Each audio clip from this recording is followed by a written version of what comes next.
ကျွန်တော်ကလေအိမ်အောင်ရေးဖောက်ပြန်တာမကောင်းဘူးလို့ပြောတာဒါကိုဒီကွန်မန့်ကိုကြည့်လိုက်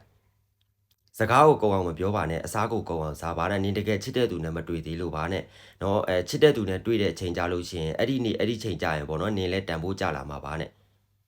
ကျွန်တော်မှမိန်းမရှိတယ်ကျွန်တော်မှမိန်းမရှိတယ်လေခလေးလေးရှိတယ်လေကျွန်တော်သားလေးဆိုချစ်စရာလေးဗျာကြည့်လိုက်ပါဦးကျွန်တော်မိန်းမအပြင်တခြားမိန်းမကိုကျွန်တော်ကကြိုက်ရလောက်အောင်အဲ့လောက်ထိအောက်တန်းကြတဲ့စိတ်တဲ့ကျွန်တော်မှမပါဘူးသိလား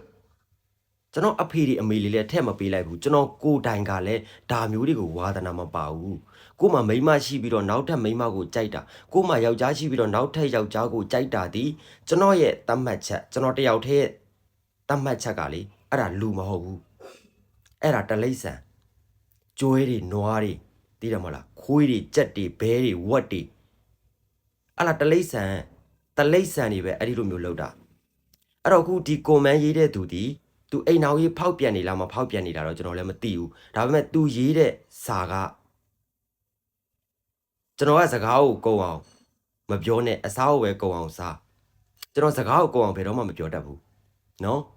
ကျွန်တော်ပြောလိုက်တဲ့စကားဒီနှစ်ဦးနှစ်ဖက်မျက်မျက်တတကိုပဲကျွန်တော်ပြောတယ်အမှန်တရားကိုပဲကျွန်တော်ကြိုက်လို့အမှန်တရားကိုပဲကျွန်တော်ပြောတာကျွန်တော်သိအောင်တခုပြောလိုက်မယ်ကိုမှမိန်းမရှိတယ်အိမ်အောင်ရေးဖောက်ပြန်နေလားကိုမှယောက်ျားရှိတယ်အိမ်အောင်ရေးဖောက်ပြန်နေလားအဲ့ဒါဆိုလို့ရှိရင်လေခမ ्या ရဲ့အတွေးထဲမှာငါဟာလူမဟုတ်တော့ဘူးဆိုတာကိုတွေးထားလူစင်စစ်နဲ့တလိษံဖြစ်နေပြီဆိုတာကိုတွေးထားလူတွေကလေလူကျင့်ကိုလူစီကိုတီးတယ်တယောက်နဲ့တယောက်စောင့်ထရမယ့်စီးတွေကိုတီးတယ်အဲ့ဒီစီးတွေကိုကြော်လွန်ပြီးတော့အိမ်အောင်ကြီးဖောက်ပြန်နေပြီဆိုလို့ရှိရင်တော့ခမ ्या သည်တလိษံလို့ပဲမှတ်လိုက်တော့